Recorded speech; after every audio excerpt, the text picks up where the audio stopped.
Ողջույն սիրելի ընկերներ, այս հոլովակում ձեզ համար կներկայացնեմ 2025 թվականի մայիս ամսվա տարո կանխատեսումը խեցգետին նշանի համար։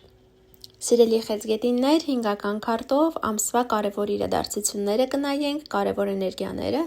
այնուհետև մեկական քարտով նորալուսնի և լիալուսնի ազդեցությունը։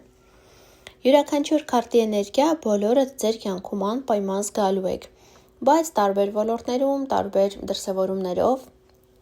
քանի որ այս տարո կանխատեսումը ընդհանուր բնույթ ունի և բոլորին է վերաբերում։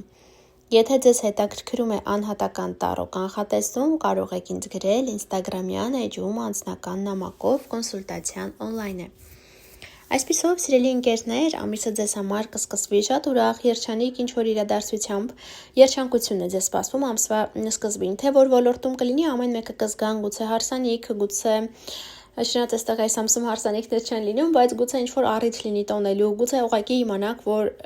այս ամսում որոշեք հարսանիքի օրը օրինակ, կամ ուղղակի ընտանեկան հաջողություն լինի, կամ ձեր ընտանիքի անդամի կյանքում ինչ-որ հաջողություն լինի եւ այսպիսով դա դառնա ընտանեկան հաջողություն, երջանկություն։ Ամսվա սկզբին ձեզ ծախսեր են սպասվում, իհարկե գումարը եւս կգա, բայց ծախսերը կարծում եմ, որ ավելի շատ կլինեն, կփորձեք բալանսի մեջ պահել այդ ծախս եկամուտ բալանսը։ Ինչ որ իրավիճակ կստեղծվի ձեր կյանքում, որտեղ ուղղակի պետք է սպասեք։ Կամ այնպիսի իրավիճակ կլինի, որտեղ դուք ինքներդ չեք ցանկանա գործել եւ այսպես կթողնեք ամեն ինչ, որ իր հունով գնա։ Ձեզ ինչ որ հանդիպում է սպասվում, այն կլինի գործնական թե սիրային, ամեն մեկը մի ձևով կզգան, բայց այդ հանդիպումը կլինի, նոր համագործակցություն կարող է լինել, նոր սիրավեպ, ուղղակի հանդիպում, հաճելի ժամանց։ Կարծում եմ, որ այս ժամանակահատվածում ոմանք գուցե գնան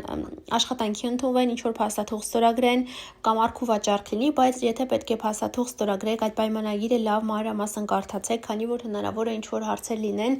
որտեղ ուշադրություն չդարձնեք եւ հետագայում ինչ որ խնդիրներ առաջանան։ Ուղղակի պետք է լավ ուշադրություն դարձնեք եւ ամեն ինչ լավ ուսումնասիրեք, կամ եթե ինչ որ բան պետք է գնեք, լավ ուսումնասիրեք, որովհետեւ հնարավոր է ձեզ առաջարկեն ավելի թանկ գնով կամ ներկայացնեն ավելի լավ, բայց իրականում այնքան էլ դա լավ տարբերակ չլինի։ Կարևորը, որ դուք հասկանաք այդ ամենը եւ ձեր հարցերը լուծեք։ Նորալուսնի եւ լիալուսնի հետ կապված առաջինը լիալուսին ենք ունենալու, այն կլինի ամսի 12-ին, մայիսի 12-ին եւ մի 2 օր առաջ, 2 շաբաթ հետո իր ազդեցությունը կունենա, այստեղ դուք կստանաք արդեն այն պտուղները, որին դուք սպասել եք։ Թե որ ոլորտում կլինի, բայց դա արդեն կլինի հաջողություն, գուցե գումար ստանաք, ինչ որտեղ գումար եք ներդրել, այդ գումարները արդեն տեսնեք։ Մի խոսքով շատերը գումար կստանան, կամ էլ եթե ինչ որ գործեր եք արել, կապ չունի թե որ ոլորտում, արդեն դուք դրանց արդյունքները, պտուղները կտեսնեք, կստանաք։ Կարծես կվայելեք, հա դա։ Եվ նորալուսինը կլինի ամսի 27-ին, մի 2 օր առաջ, 2 շաբաթ հետո իր ազդեցությունը կունենա, այս ժամանակահատվածում սիրելի ընկերներ, կրկին գումարի հետ կապված ամեն ինչ նորմալ կլինի, բայց որևէ կին, ով ծնված է հողի տարերքի ներքո, դա է ցուլ, կույս կամ այծեղջյուր, ինչ որ դեր կունենա ձեր կյանքում, նրա հետ կապված գուցե նոր սկիզբ, կարող է սա լինել տղաների համար նոր հարաբերություններ, աղջիկների համար գուցե լինի այս կինը կամ աղջիկը նոր ընկերուհի, նոր գոլեգա, կամ եթե ձեր շրջապատում ձեր ընտանիքի անդամներում կա նման կին, վերոնշյալ նշանների ներքո ծնված, ապա նրա հետ կապված ինչ որ նորություն կմտնի ձեր կյանք, նոր սկիզբ կունենաք այս ժամանակահատվածում։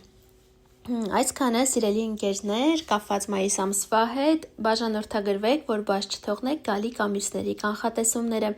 իսկ մենք շուտով կհանդիպենք, ցտեսություն։